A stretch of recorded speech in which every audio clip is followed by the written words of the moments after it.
So the sum of the series by using the nth term. Now this is the series given to us, and in this particular case we have these consecutive negative and positive signs, and that is what makes this a bit confusing. 1 square minus 2 square plus 3 square minus 4 square plus 5 square minus 6 square and so forth till 2n minus 1 whole square minus 2n square. So how do we deal with this? Well, you see that this series over here, it goes on till 2n minus 1 whole square minus 2n square. So that makes things a bit simple for us, because that means that tn is simply 2n minus 1 whole square minus 2n square. So when you actually expand this gives you the value minus 4n plus 1. So tk is equal to minus 4k plus 1, since tn is equal to minus 4n plus 1. And now you'll use the summation notation to find s, and that is what the question requires, the sum of the series.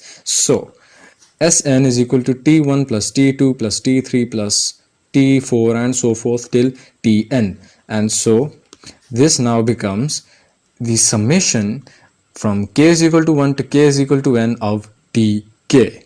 And now you'll simply replace tk with minus 4k plus 1, and you'll deal with minus 4k separately and 1 separately. So basically you'll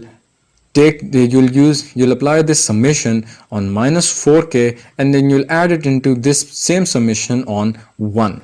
And so you'll take this minus 4 outside as it is a constant, and this becomes minus 4 summation of k, and this is just summation of 1 because there is no other constant over here. And so now this becomes minus 4 into the summation of k, and as you remember from the sum formula that we discussed, this turns out to be n into n plus 1 over 2 plus the summation of 1, which is simply n, as 1 is being added up n times. So now you'll basically just simplify this expression, and so that gives you this quadratic equation, and this is the expression for Sn. Whoops,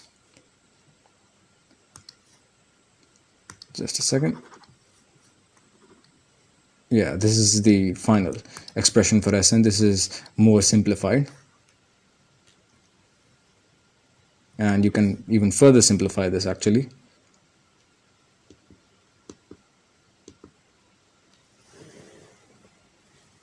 And yes, this turns out to be minus n into 2n plus 1, and that is equal to Sn.